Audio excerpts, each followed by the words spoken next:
चलिए अब बात करेंगे कोन के स्ट्रक्चर के बारे में कि जो कोन होता है, शंकु होता है, अगर उसका हम सेक्शन काटें तो वो हमको कैसा दिखाई देगा।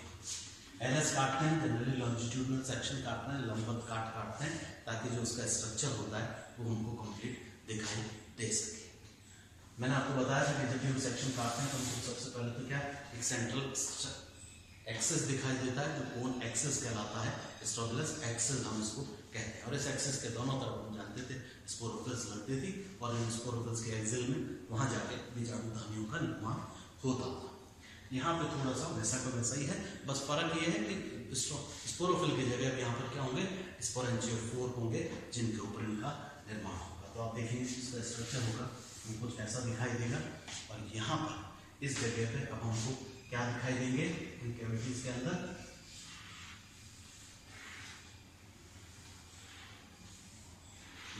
ये वो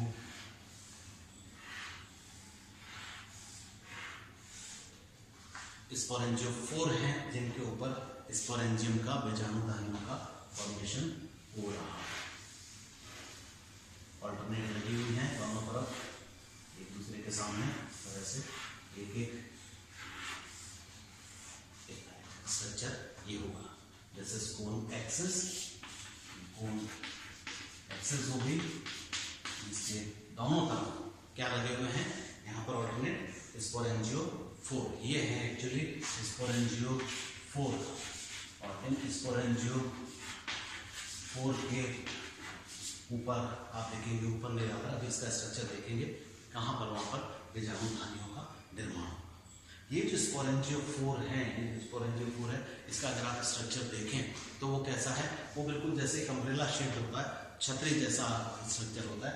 यहाँ पर आप देखेंगे ऊपर आपको इस तरह से पैलेटेड डिस्क लाइक स्ट्रक्चर दिखाई देगा और इस पैलेटेड डिस्क से यहाँ पर आप देखेंगे आपको एक क्या दिखाई देगा, इसका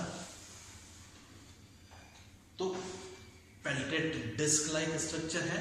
और फिर यहाँ पर उससे इसका वो निकला हुआ है जिससे स्टैंड, जिसके के थ्रू ये यहाँ से किसके साथ कनेक्टेड रहेगा, हमारे इस कोन की एक्सिस के साथ। और ये जो डिस्क होती है ये पैलेटेड डिस्क कहलाती है, पैलेटेड डिस्क। और इस पैलेटेड डिस्क के नीचे की तरफ आप देखेंगे जब ये लगी हुई है तो इसके नीचे की तरफ से यहाँ पर आपको क्या दिखाई देंगी, बीजाणुधानियां लगी हुई दिखाई देंगी। जनरली 5 से लेकर 10 तक इनका नंबर होता है। और टुवर्ड्स पेरिफेरी रिंग के रूप में यहाँ पर आपको बीजाणुधानियां लगी हुई दिखाई देंगी इस तरह से, जिनका नंबर जो है जनरली 5 से लेके 10 तक हो सकता है। तो ये इसका डिस्क होगी, पैलेटेड डिस्क। और इस पैलेटेड डिस्क पे ये देखिए ये लगे हुए हैं स्पोरेंजियम, या जिसको हम कहते हैं बीजाणुधानी। बीजाणुधानी मीन्स वो स्ट्रक्चर जिसके अंदर बीजाणु का फॉर्मेशन होगा। तो अम्ब्रेला लाइक, छाता लाइक स्ट्रक्चर है, इसका एक ऊपर डिस्क लाइक स्ट्रक्चर है और एक इसका स्टैंड लाइक स्ट्रक्चर है। इसके साथ ये कनेक्टेड रहता है हमारे सेंट्रल एक्सिस के साथ। तो आप देखेंगे यहाँ पे 5 से लेकर 10 तक बीजाणुधानियों का फॉर्मेशन होगा। और ये बीजाणुधानियां नीचे की तरफ इस पैलेटेड डिस्क से इसके आउटर पेरिफेरी पर लगी हुई होती है, वहां पे ये लटकी हुई आपको दिखाई देंगे। तो ये एक्चुअली वो स्पोरेंजियोफोर है। ये देखिए वो पैलेटेड डिस्क हो गई, ये एक बीजाणु स्पोरेंजियोफोर हुआ, ये दूसरा स्पोरेंजियोफोर। तो यहाँ पर बीच बीच में ये कैविटीज बन गई और इन कैविटीज के अंदर आपको दिखाई देंगे, क्या दिखाई देंगे, इस तरह से लगे हुए स्पोरेंजियम बीजाणुधानियां। और ये देखिए एक कैविटी के अंदर एक स्पोरेंजियम ऊपर वाले पैलेटेड डिस्क का, एक दूसरा आपको नीचे वाले स्पोरेंजियोफोर का पैलेटेड डिस्क से लटकता हुआ दिखाई देगा। तो हर इसके अंदर आपको चैम्बर के अंदर 2 इस तरह से बीजाणुधानियां लटकी हुई दिखाई देगी। एक अपर वाले की है, एक लोअर वाले की। ये देखिए इस तरह से यहाँ क्योंकि अपर है तो यहाँ पे आपको एक ही दिखाई देगी इसके साथ लगी हुई। तो यहाँ पर फिर ये कौन है, स्पोरेंजियम है, बीजाणुधानियां हैं जिसके अंदर आपको स्पोर्स का फॉर्मेशन होगा। तो अब यहाँ पर स्पोर्स बनेंगे और ये जो स्पोर्स होंगे ये कैसे होंगे, सारे के सारे होमोस्पोरस हैं, एक ही तरह के हैं, एक ही तरह का इनका फॉर्मेशन होता है और इसीलिए ये कैसे हैं होमोस्पोरस कहलाते हैं। तो इक्विसिटम जो है हमारा होमोस्पोरस टेट्राफाइट हो गया। तो यहाँ पर इसके ऊपर बीजाणुओं का फॉर्मेशन हो गया और ये स्पोरेंजियोफोर हो गए, ये बीजाणुधानियां हो गई और इनके अंदर बनेगा अब स्पोर्स, इसलिए यहाँ पर स्पोर्स का फॉर्मेशन हो जाएगा। स्पोर का स्ट्रक्चर या बीजाणुधानी का स्ट्रक्चर अगर हम देखें तो बीजाणुधानी कैसे होती है, तो बीजाणुधानी वैसी होती है जैसे आप सब टेरिडोफाइट्स के अंदर होता है। बीजाणुधानी का या स्पोरेंजियम का आप नेचुरल स्पोरेंजियम का स्ट्रक्चर देखें, बीजाणुधानी का स्ट्रक्चर देखें तो ये बिल्कुल वैसा ही होता है जैसा होना चाहिए। Set like bag like structure है, एक से अधिक वॉल लेयर्स होती है इसके ऊपर। यहाँ पर आप देखिए एक से अधिक इनका जो वॉल लेयर है वो जनरली 2 से लेकर 4 तक की ये लेयर हो सकती है, तो इसको कवर करके रखती है। दिस इज वॉल लेयर, ये थिक लेयर है बाहर की तरफ जो वॉल का फॉर्मेशन करेगी। और अंदर आप जानते हैं क्या होता है स्पोरोजिनस टिश्यू, वो टिश्यू जो कि बाद में जाके किनको जन्म देता है, जब ये अलग अलग हो जाती है, एक ही कोशिका में बदल जाती है।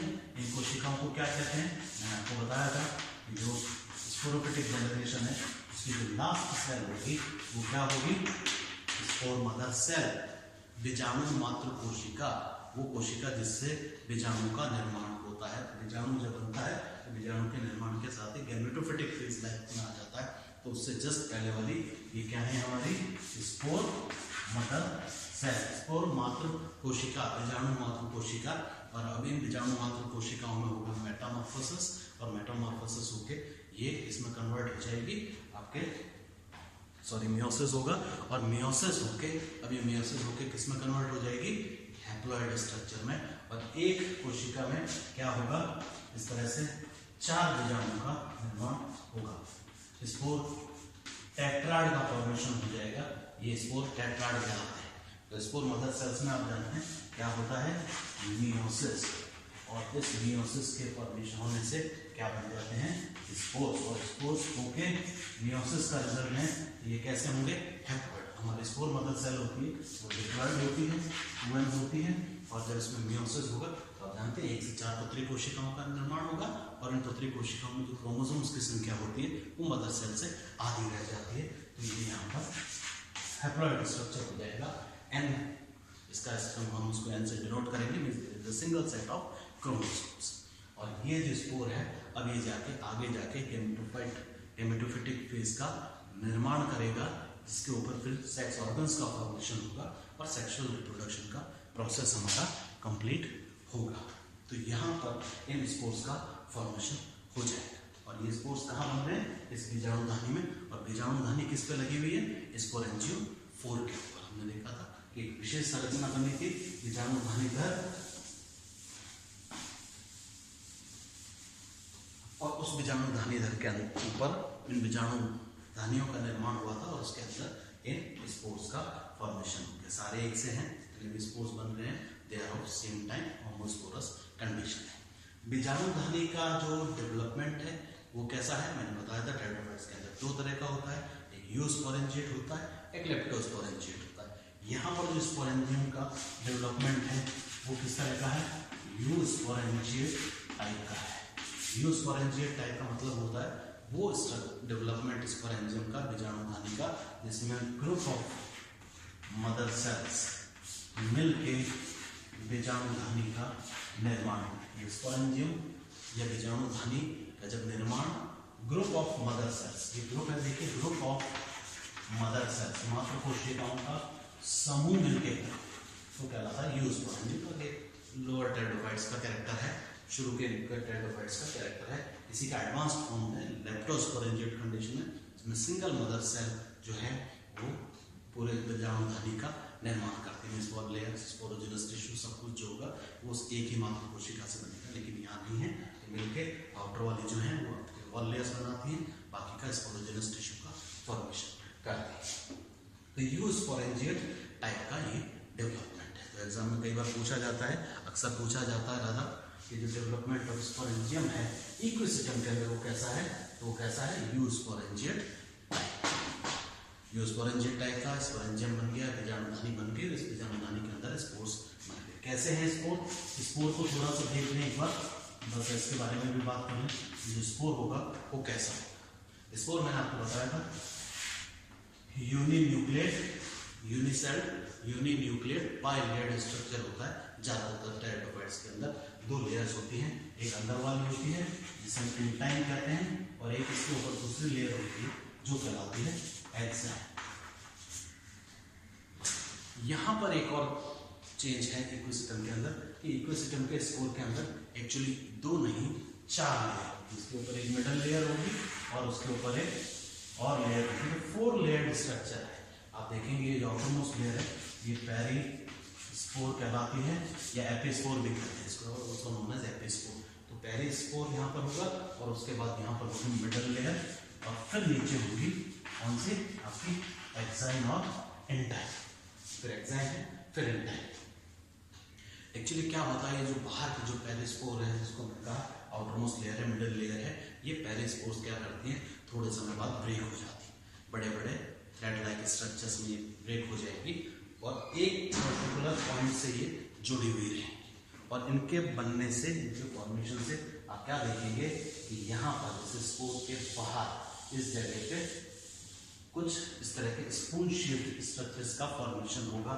इस तरह से देखिए जो इस तरह के होते हैं स्पून शेप, मीन्स एक जगह से कनेक्टेड है लेकिन ऊपर जाके ये क्या कर रहे हैं आप देख रहे हैं, आपको चम्मच जैसे आगे चम्मच होता है जो आगे से चौड़ा होता है पीछे से पतला होता है, बिल्कुल ऐसा ही स्पून शेप स्ट्रक्चर्स होते हैं जो एक पर्टिकुलर पॉइंट से तो जुड़ी हुई है, बाकी सब जगह से टूट के अलग हो जाती है। इस तरह से इसके ऊपर जो एक स्पेशल आउटग्रोथ प्रेजेंट होती है और इस आउटग्रोथ को हम कहते हैं इलेटर्स। तो इक्विसिस्टम के स्पोर में एक और नई चीज होती है जो दूसरे टेरेडोफाइट्स में नहीं है। जब हमने स्लेज की बात करी थी, लाइकोपोडियम की बात करी थी, वैसा कोई स्ट्रक्चर हमने नहीं बताया था। यहाँ पर एक यूनिक स्ट्रक्चर प्रेजेंट होता है और उस यूनिक स्ट्रक्चर को हम कहते हैं इलेटर्स। तो presence of इलेटर्स on the outer layer of spore एक और यूनिक कैरेक्टर है हमारे इक्विसिस्टम का, इक्विसिस्टम के अंदर पाया जाता है। क्या काम होता है इस इलेटर का, क्यों बना होगा, इसके बनने का कोई बहुत इंपॉर्टेंट पता तो रीजन तो नहीं मालूम, लेकिन ये हाइड्रोस्कोपिक होता है। हाइड्रोस्कोपिक मतलब आर्द्रता ग्राही होता है। तो जो एनवायरनमेंट के अंदर जो आर्द्रता होती है, मॉइस्चर होता है, उसको ये लेता है और उसके लेने से और निकलने से ये क्या होता है कॉन्ट्रैक्शन और रिपल्शन का इसके अंदर प्रोसेस होता है। ये सिकुड़ेगा फिर खुलेगा, सिकुड़ेगा फिर खुलेगा, एक रिदमिक मूवमेंट सेट होता है और इस रिदमिक मूवमेंट से ये होता है कि जो हमारे डेसेंस है टूटने की जो प्रक्रिया है कि स्पोरेंजियम टूट जाए, जब कोन खुल जाता है तो स्पोरेंजियम बीजाणुधानी ताकि टूट जाए और स्पोर्स लिबरेट हो सके। और उन स्पोर्स जो लिबरेट होके हवा में उड़ के जमीन पे जाके गिर रहे हैं, उसमें चूंकि इलेटर्स सबके आपस में इंटरमिंगल हो जाते हैं, एक दूसरे से फंस जाते हैं, तो ये ग्रुप में जनरली निकलते हैं और पैराशूट का काम करते हैं। तो पैराशूट की वजह से हवा में तैरते हुए दूर दूर तक इसका डिस्पर्सन हो सके, दूर दूर तक जो जगह है वहां तक इनका डिस्पर्सन हो सके। तो हाइड्रोस्कोपिक है और उस वजह से ये टूटने में डेसेंस एंड डिस्पर्सल मीन्स उनके फैलाव में ये मदद करते हैं। तो स्पोरेंजियम टूटे, बीजाणुधानी टूट जाए ताकि स्पोर सारे बाहर निकले, उसमें ये मदद करेंगे। और दूसरे उसके डिस्पर्सल में हेल्प करते हैं, मीन्स एक जगह से दूसरे जगह तक तैर के एयर में फ्लोट करके ये जा सके। तो पैराशूट का बेसिकली ये काम करते हैं। तो इस तरह से स्पोर्स का फॉर्मेशन होगा और ये स्पोर्स फिर जब लिबरेट हो जाएंगे, हमारा कोन खुल जाता है, कोन के खुलने से सारे जो बीजाणुधानियां बाहर आ जाती हैं, उनके टूटने से फिर ये सारे स्पोर्स निकलते हैं और ये स्पोर्स हवा में लिबरेट होकर जमीन पे जाके गिरते हैं और वहां जाके फिर गेमेटोफिटिक जनरेशन का फॉर्मेशन करते हैं। तो गेमेटोफिटिक जनरेशन बनेगी और उस पर फिर सेक्स ऑर्गन्स का फॉर्मेशन होगा और सेक्सुअल रिप्रोडक्शन का